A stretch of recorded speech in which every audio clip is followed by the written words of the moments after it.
Vascaíno do Cerrado.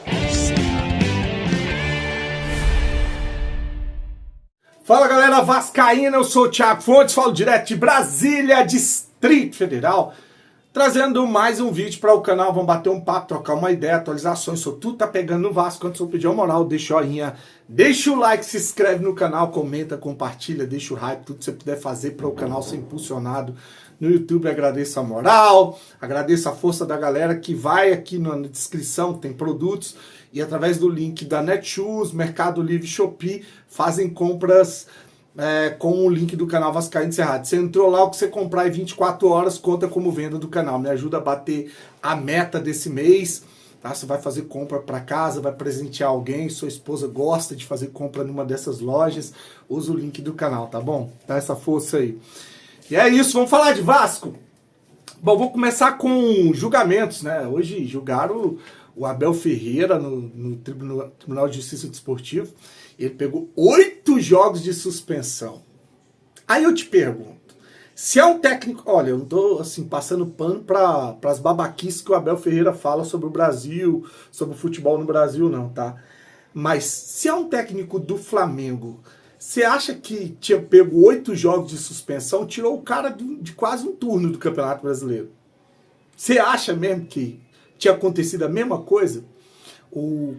Lá o cara o relator, lá será o cara do Tribunal de Justiça Desportivo que estava falando sobre o caso, disse que é porque é reincidente, não respeita a arbitragem brasileira.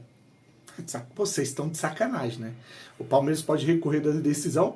Vocês não puniram o Bruno Henrique por manipulação de resultado.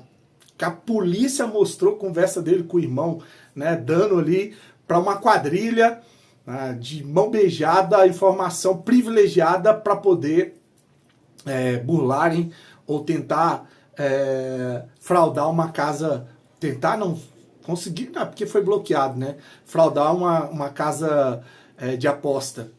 E o cara não pegou nenhum jogo de punição. Então a gente fica em dúvida, né? Aliás, o que eu tenho no Brasil é certeza sobre corrupção, sobre sacanagem. Isso aí eu não tenho dúvida nenhuma. Então o Flamengo está a 8 pontos do Palmeiras, o Palmeiras tem 27 pontos, o Flamengo está com 8 pontos atrás, acho que tem 17. Não, o Palmeiras tem 27, o Flamengo tem 16, uma coisa assim. Isso aqui é uma diferença de 8 pontos. Então dando um jeito de frear o Palmeiras para o Flamengo chegar.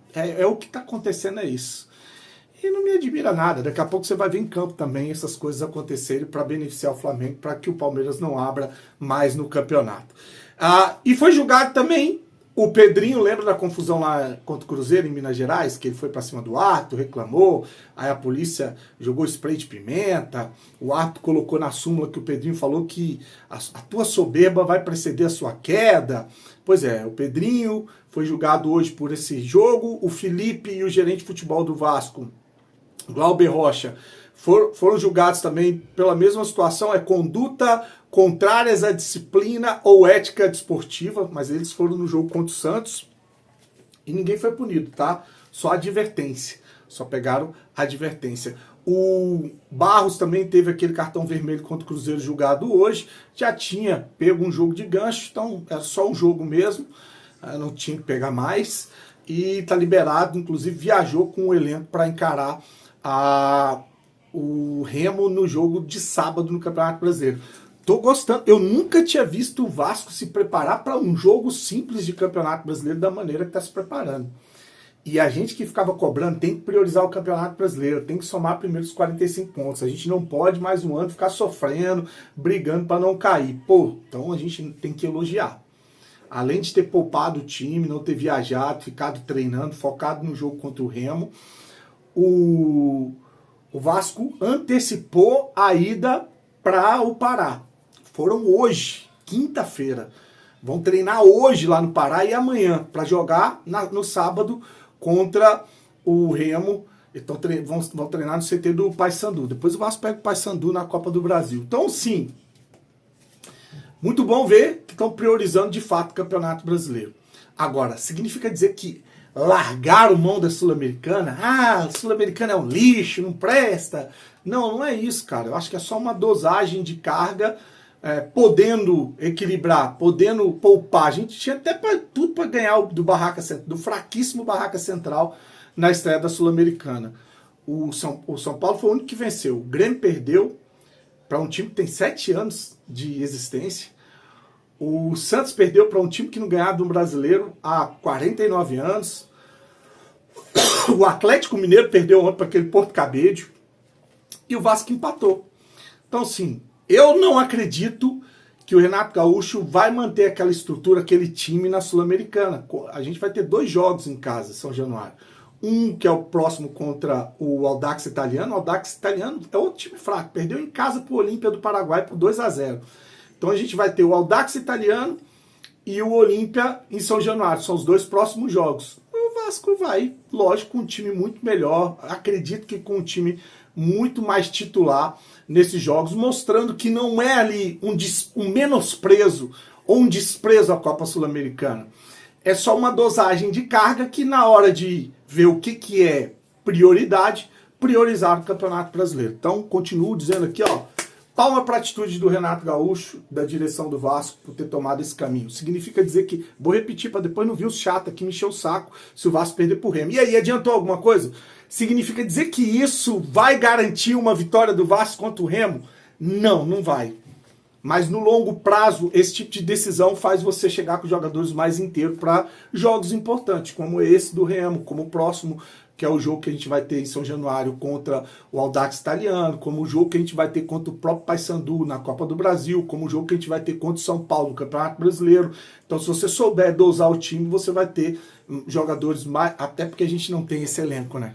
A gente não tem esse grande elenco, então tem que saber o momento de poupar para a gente ter jogadores mais inteiros para os jogos, para não acontecer o que aconteceu com o Vasco contra o Curitiba, você lembra? Ah, tem que colocar todo mundo. O Cuiabano não jogou por quê? Por causa de desgaste. Thiago Mendes já também foi poupado de jogos por causa de desgaste. Então, tem que ter cuidado, porque a gente tem poucos jogadores que prestam. Se a gente ficar botando eles em todos os jogos, vão estourar e daqui a pouco a gente tem um time que não presta. Já tem um elenco duvidoso. Ter um time que não presta é complicado, né? E para finalizar, vou trazer aqui um depoimento do Abel Ferreira, o técnico do Palmeiras, depois do jogo na Colômbia, ontem contra o Júnior Barranquillas. Ele deu razão ao que o Renato Gaúcho fez, tá? No fundo, quem tem razão é o Renato Gaúcho, palavras do Abel Ferreira, por causa do desgaste dele e do time. E a gente está falando de um time que tem elenco para brigar por título brasileiro, Libertadores e Copa do Brasil, que é o Palmeiras. O cara tá falando que o Renato Gaúcho tem razão de ter poupado o time e de ter se poupado nessa viagem. Porque é muito desgastante o calendário de futebol brasileiro e o time sente desgaste, lesão. Então você vê, um cara que tem elenco, tem time para... E contrário a essa corrente, está dizendo que o Renato Gaúcho tem razão. Eu não sei por que jornalistas, principalmente os flamenguistas, ficaram tão revoltadinhos com a decisão do Renato Gaúcho de não viajar e poupar o time focando o Campeonato Brasileiro. Comenta, se inscreve no canal, quero desejar para você um dia abençoado, fique com Deus e saudações vascaínas. Não esquece de dar uma força lá na Shopee, Mercado Livre e Netshoes e seguir o canal no Instagram, Cerrado Futebol Clube. Tamo junto, um abraço.